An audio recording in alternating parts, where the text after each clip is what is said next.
Good morning, all the students. Today we are going to see system registers of 80386. In those registers, E flag register is a system registers that we already seen. The next system register is memory management registers, then control registers, task registers, debug registers, and test registers. Okay, so we will see in those the control registers and memory management registers today. Okay, so system registers, it means that the system can handle that registers.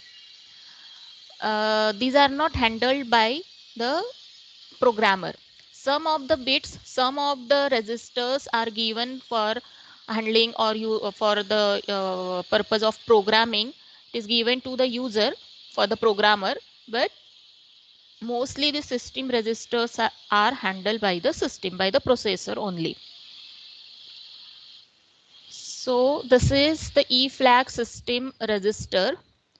Okay, so all these bits we have already seen: zero flag, carry flag, all the system control flags we have seen. So this I am not explaining today. Now we'll see the control registers. So control registers, it is a 32-bit, these are the 32-bit registers.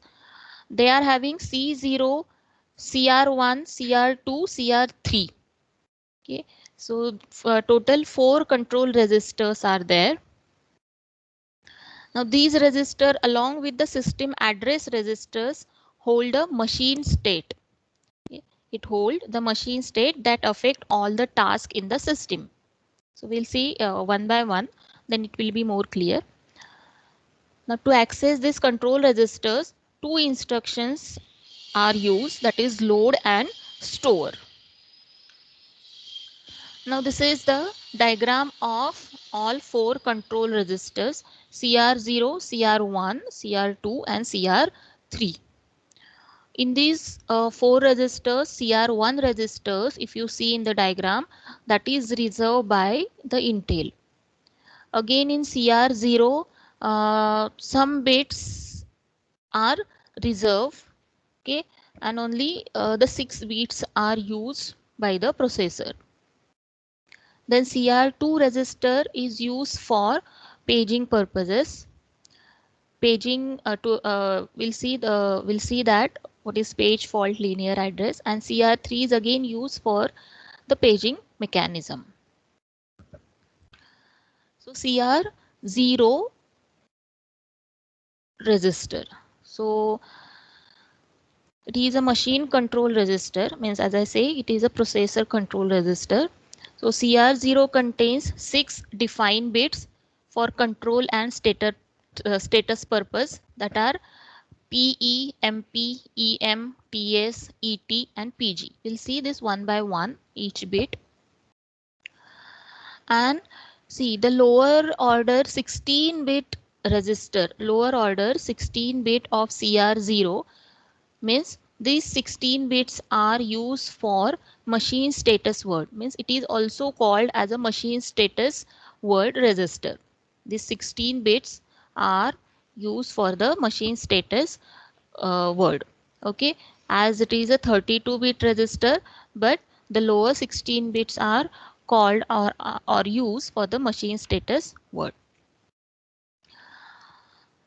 To operate this 16-bit register as a machine status word, that is MSW, the instruction set have two instructions, which are load MSW and store MSW. So these two instructions as a programmer we can use.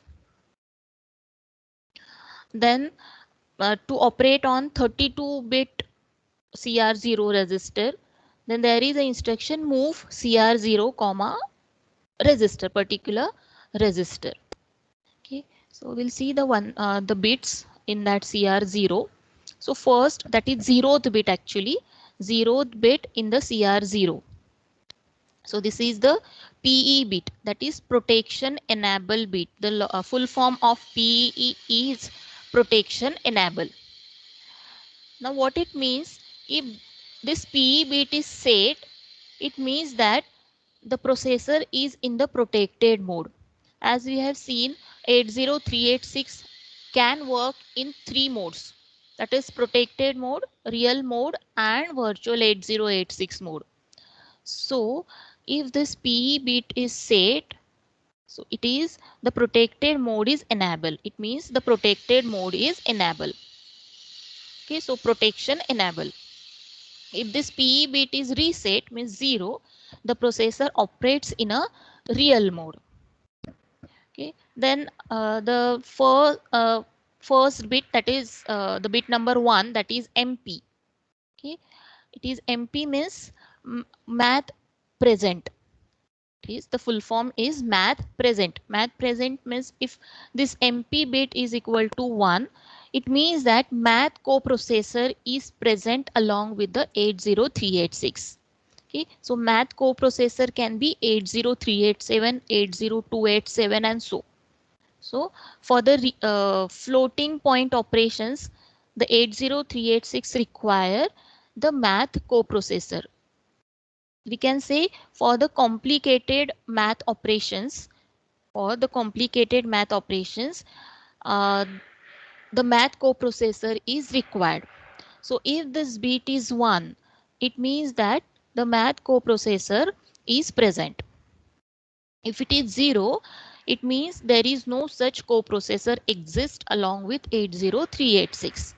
Means there should not be any attempt to use any math coprocessor if this bit is 0. The next bit is EM bit. Next bit is the EM bit, that is the emulate coprocessor bit. So as if a math coprocessor is exist, considering that MP bit is set, at that time if any program want to use the coprocessor, so it can give the request to 80386. But at that particular time, if math coprocessor is not available, it is busy with some execution of some instruction. So at that time, this emulate bit is set. Okay, so emulate bit is set for saying that ki coprocessor not available. Okay, so 80386 generate the exception, that is fault exception. Okay, exception number 11. So in that case, exception or interrupt, you may say exception is a software interrupt. So this 11 number exception, the 80386 will generate to convey the message to that program that math coprocessor is not available at that current moment. The next bit is TS, that is task switch. Okay, so as this TS is automatically set whenever the task switching takes place. When task switch operation is performed, at that time TS bit is automatically set. But the processor never clear this bit. The it means explicitly the programmer has to clear this TS bit, or there is another software program to clear this bit, and there is an instruction also in the instruction set, that is clear task bit. Okay, so explicitly this bit has to be clear. Then there is the bit extension type, ET. Next bit is ET, that is extension type. So this bit sorry, informs 80386 whether the numeric coprocessor is 80387 or another one. Okay. As I said, 80387, 80287. So if the coprocessor, math coprocessor is 80387, so this bit is set. Then next bit is the 31 bit, that is this 31 bit, that is PG bit, paging enable bit. So if PG bit is set, it means the processor want to enable the paging unit.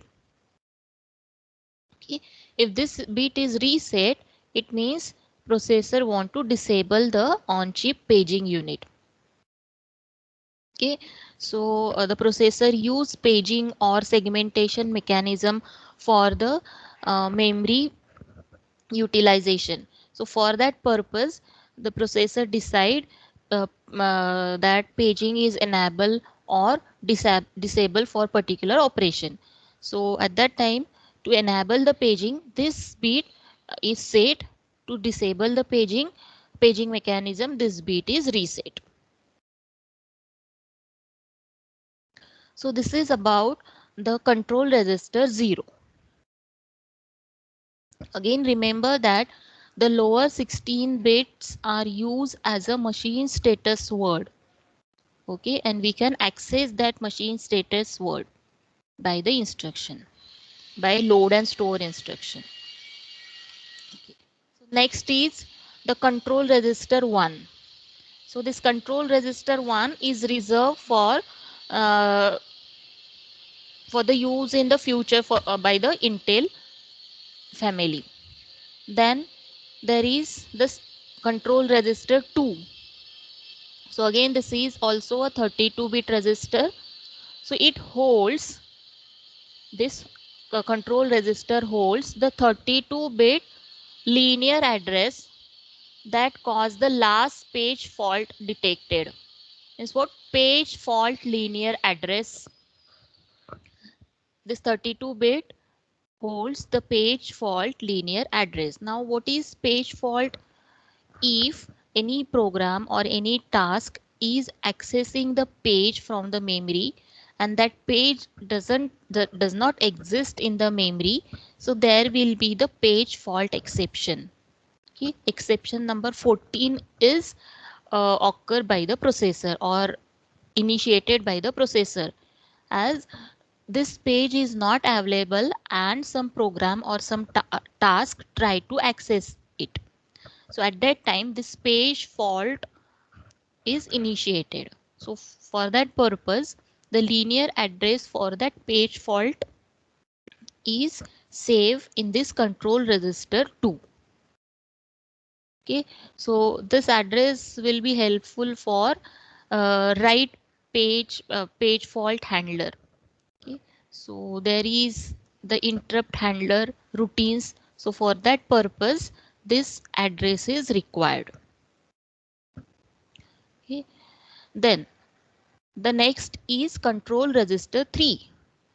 So it holds the page directory base address.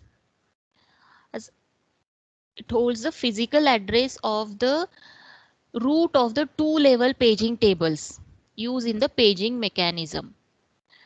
Okay, so when the paging mechanism is enabled, so at that time there is the paging mechanism which is having the three stages, that is page directory, then page tables, and then number of pages. Okay, so page directory shows how many page tables are exist.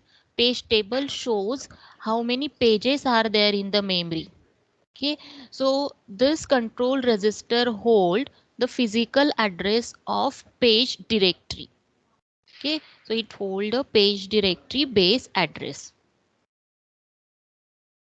Okay, and the lowest 12 bits are again ignored or used by the Intel processor as reserve or are ignored by the processor. So these are about all the control register, what it holds. So these control registers we will be using in paging, okay, paging mechanism also. So at that time we will see this in detail again. Then there are the memory management registers. Okay, so as I said, the memory can be divided into segment mechanism or the paging mechanism. Okay, so these the following registers are used in the memory management, right? GDTR, IDTR, and LDTR. Okay, three memory management registers are used, that is GDTR, IDTR, and LDTR. So this GDTR and IDTR holds 32-bit linear base address of particular directory.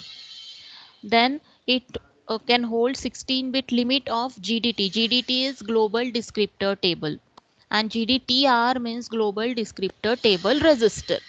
So as there are number of tables, we can call that tables as global descriptor tables, and the base address of that global descriptor table is stored in a GDTR register, global descriptor table register.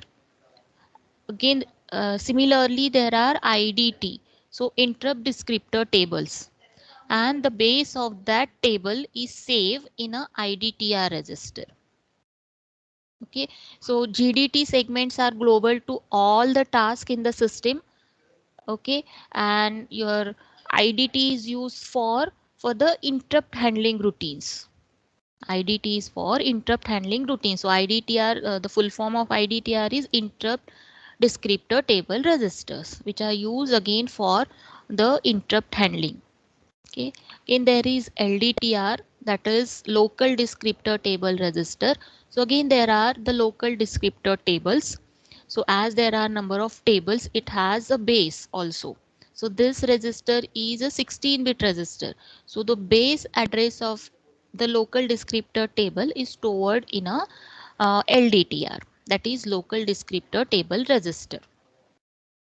Okay, so this local descriptor table is responsible for allocating and accessing local memory via the local descriptor table, and which is a part of global descriptor tables. Okay, so LDT shows the local memory which is a part of the global memory. So again this will be more clear when we will see the segmentation and paging. Thank you.